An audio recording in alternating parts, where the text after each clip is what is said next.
দর্শক মণ্ডলী, আসসালামু আলাইকুম। আপনাদেরকে জানিয়ে দেব এই মুহূর্তে আমাদের হাতে থাকা সর্বশেষ সংবাদ আপডেট। শুরুতেই থাকছে যুদ্ধ জড়াচ্ছে যুক্তরাষ্ট্র, হামলা চালাবে ইরানের পরমাণু স্থাপনায়। এরপর থাকছে শান্ত মুশফিকের সেঞ্চুরিতে চালকের আসনে বাংলাদেশ। আরও থাকছে ইশাক হোসেনের বিরুদ্ধে ক্রিমিনাল অফেন্সের অভিযোগ আসিফ মাহমুদের। তারপরে থাকছে প্রধান উপদেষ্টা নিরপেক্ষতা নিয়ে প্রশ্ন জামায়াতের। সর্বশেষে থাকছে ঢাকায় ফের অস্ট্রেলিয়ার ভিসা কার্যক্রম চালু, কৃতজ্ঞতা জানালেন প্রধান উপদেষ্টা। এতক্ষণ শুনলেন আপডেট সংবাদের শিরোনাম, এবার বিস্তারিত। তবে তার আগে অনুরোধ, ভিডিওটিতে একটি লাইক এবং একটি কমেন্ট করে দিন এবং ভিডিও সম্পর্কে আপনাদের মূল্যবান মতামত জানান। যুদ্ধে জড়াচ্ছে যুক্তরাষ্ট্র, হামলা চালাবে ইরানের পরমাণু স্থাপনায়। যুক্তরাষ্ট্রের জাতীয় নিরাপত্তা টিমের সাথে দেশটির স্থানীয় সময় মঙ্গলবার দুপুর 1টায় হোয়াইট হাউসের সিচুয়েশন রুমে সাক্ষাৎ করবেন মার্কিন প্রেসিডেন্ট ডোনাল্ড ট্রাম্প। ইরান ইসরায়েলের যুদ্ধ ইস্যুতে মার্কিন নীতি কি হতে যাচ্ছে তা নিয়ে সিদ্ধান্ত নিতে এই বৈঠক। 3জন মার্কিন কর্মকর্তা এসিক্সে এসব তথ্য জানিয়েছেন।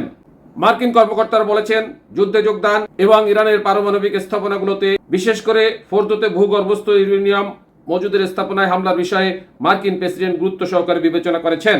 এর কিছুক্ষণ আগে ইরানের সর্বোচ্চ নেতা আয়াতুল্লাহ আলী খামেনির বিষয়ে ইঙ্গিত করে ট্রাম্প সামাজিক যোগাযোগ মাধ্যমে এক পোস্ট করেছেন। তিনি বলেছেন, আমরা ঠিক জানি তথাকথিত সর্বোচ্চ নেতা কোথায় লুকিয়ে আছেন। ট্রাম্প লিখেছেন, তিনি সহজ লক্ষ্যবস্তু, কিন্তু সেখানে নিরাপদ, আমরা তাকে বের করে আনবো। শান্ত মুশফিকের সেঞ্চুরিতে চালকের আসনে বাংলাদেশ। মুশফিক ও নাজমুল যখন জুটি বাঁধলেন, 45 রানে 3 উইকেট নেই বাংলাদেশের। এরপর গলে প্রথম টেস্টের প্রথম দিনে বাংলাদেশ আর উইকেট হারায়নি। তাদের অবিচ্ছিন্ন 247 রানের জুটিতে ভর করে প্রথম দিনটা চালকের আসনে থেকে শেষ করছে বাংলাদেশ। দিন শেষে বাংলাদেশের স্কোর 3 উইকেটে 292 রান। অধিনায়ক নাজমুল হোসেন 136 রানে ও সাবেক অধিনায়ক মুশফিকুর রহিম 105 রানে অপরাজিত থেকে দিন শেষ করেছেন। নাজমুল পেয়েছেন টেস্ট ক্যারিয়ারের 6ষ্ঠ সেঞ্চুরি, মুশফিক পেয়েছেন 12তম সেঞ্চুরি। বিপর্যয় থেকে রীতিমতো টেনে তুলেছেন এই দুই ব্যাটার। 2 শতাধিক রানের অপরাজিত জুটি গড়ে দিন শেষ করেছেন তারা। দুজনে পেয়েছেন সেঞ্চুরির দেখা।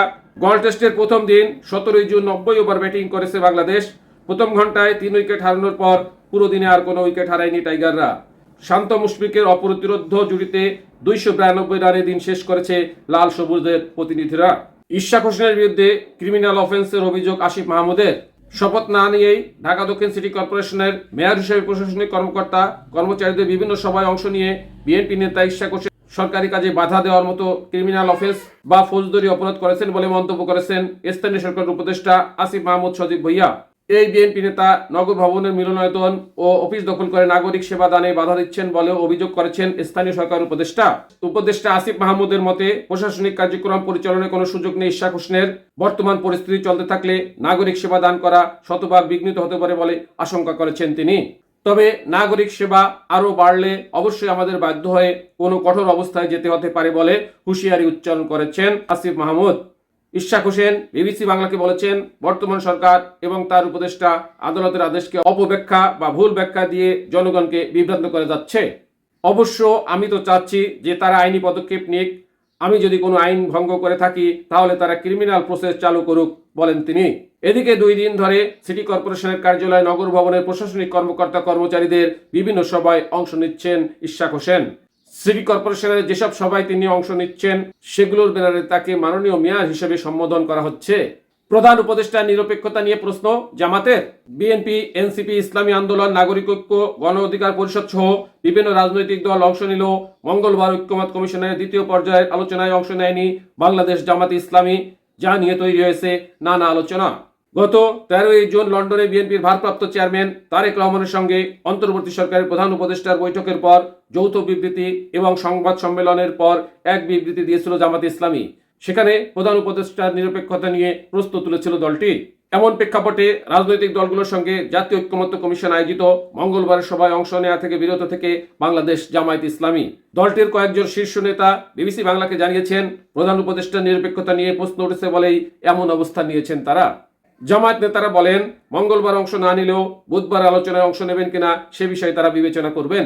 সরকারের পক্ষ থেকেও তাদের সঙ্গে যোগাযোগ করা হচ্ছে বলেও তারা দাবি করেন। ঢাকায় ফের চালু অস্ট্রেলিয়ার ভিসা কার্যক্রম, কৃতজ্ঞতা জানালেন প্রধান উপদেষ্টা। ঢাকায় পুনরায় অস্ট্রেলিয়ার ভিসা কার্যক্রম চালু হওয়ায় দেশটির প্রতি কৃতজ্ঞতা জানিয়েছেন প্রধান উপদেষ্টা অধ্যাপক মোহাম্মদ ইউনূস।